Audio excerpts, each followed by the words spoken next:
Baik, bertemu lagi dengan saya Setio Nugroho dengan konten-konten literasi, pengembangan diri dan juga mind mapping ya untuk teman-teman supaya lebih tahu end game-nya, purpose-nya, boundaries-nya apa sih?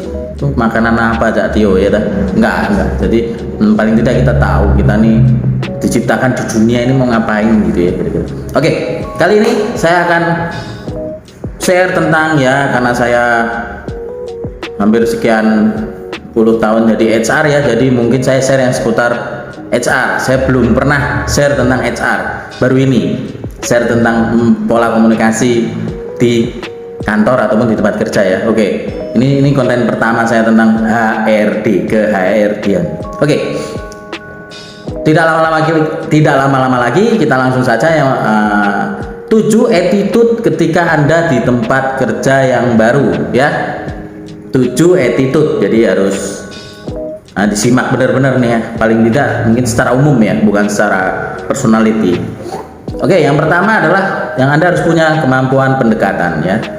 Jadi bersikap terbuka, kemudian mudah didekati, and then alih-alih terlihat menyendiri dengan skill individu yang sudah Anda miliki selama ini, berusaha untuk tersenyum dan selalu menunjukkan sikap positif gitu ya. Jadi kita open aja gitu, open tapi ada batasan-batasan yang personal, ada batasan-batasan yang kita memang profesional kerja gitu teman-teman. Oke, yang kedua adalah keingintahuan.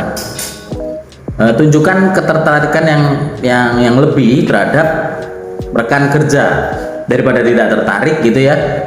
Tanyakan kepada mereka tentang apa sih pengalaman Anda di tempat sebelumnya atau punya skill set apa yang mungkin kita bisa belajar gitu ya. Ketertarikan tentang peran dan pengalaman rekan kerja kita gitu ya. Lebih oke tuh gitu. Oke, jadi di situ kan teman-teman bisa mempelajari tentang peran atau pengalaman dari rekan-rekan satu tim ya, terutama tim gitu. Oke, yang ketiga adalah bermanfaat.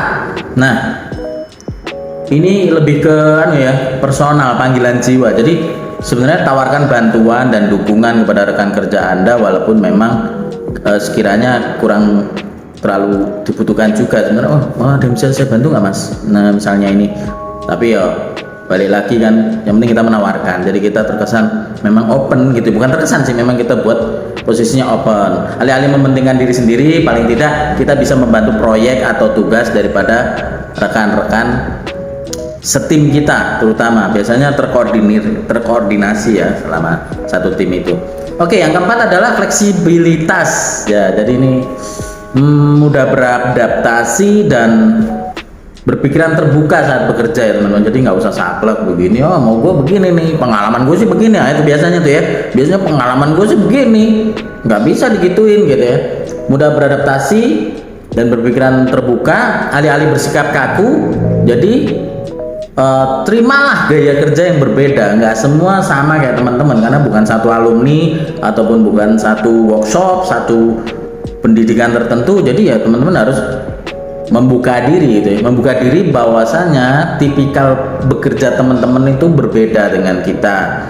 Baik saya pun ketika dibandingkan dengan dibandingkan dengan HR lain, mungkin saya terlihat lebih flow aja, lebih let it flow, lebih membumi, lebih memahami pola komunikasi, nggak yang saklek pasal ini itu gini, pasal ini begini, nggak gitu juga teman-teman ya. Oke, yang kelima adalah empati. Apa ya istilahnya?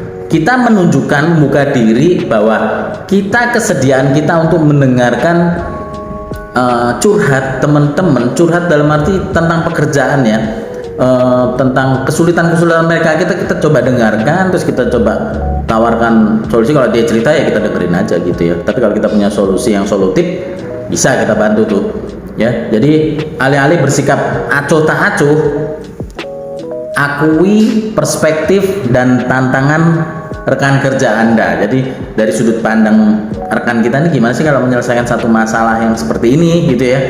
Kemudian tantangannya itu pasti challenge-nya berbeda, setiap person di dalam satu perusahaan tidak mungkin sama.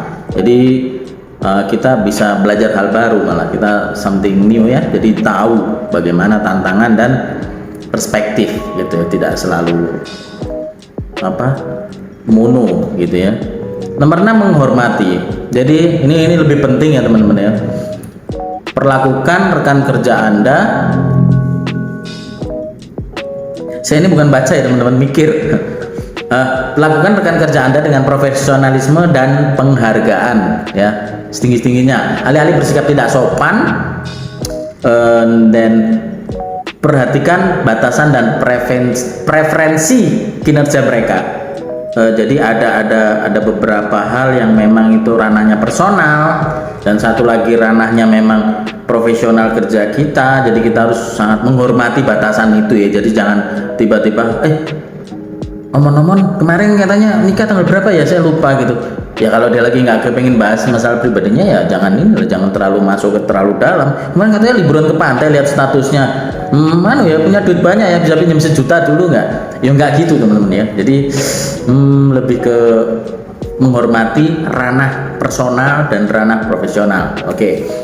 Dan yang ketujuh, termasuk juga yang terakhir, jadi pola pikir berorientasi kepada tim. Jadi kita apapun itu, whatever itu, walaupun peran kita sedikit, tapi ketika itu bisa memajukan tim secara keseluruhan, secara all out, ya kenapa enggak gitu. Nggak mesti kita yang harus muncul menjadi seorang leader, muncul menjadi ini gua nih, kalau nggak ada gua nggak jalan gitu kira-kira. Jadi alih-alih mementingkan diri sendiri, tunjukkan bahwa Anda menghargai kesuksesan atau daya juang, kegigihan dari rekan setim Anda. Jadi paling tidak kalau main bola tuh ya udah 11 orang gitu ya, as a team, bukan Superman ya. Udah nggak ada Superman is dead kan gitu kan. Yang ada adalah super team gitu teman-teman ya.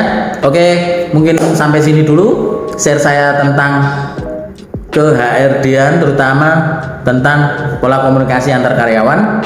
Paling tidak itu menjadikan referensi untuk teman-teman semua yang ketika mau pindah kerja terus saya mau ketemu orang yang toksik atau yang seperti apa ya, itu udah nggak usah dipikirin. Yang penting kita proaktif, tetap kita komunikatif, tetap kita fleksibel, tetap kita empati, tetap kita bermanfaat, tetap kita menghormati ranah personal dan juga ranah profesional gitu ya teman-teman. Oke, baik, terima kasih, sampai bertemu dengan literasi selanjutnya tentang pengembangan diri bersama saya Setiono Nugroho dan NF Literasi. Salam dari Sleman, dadah.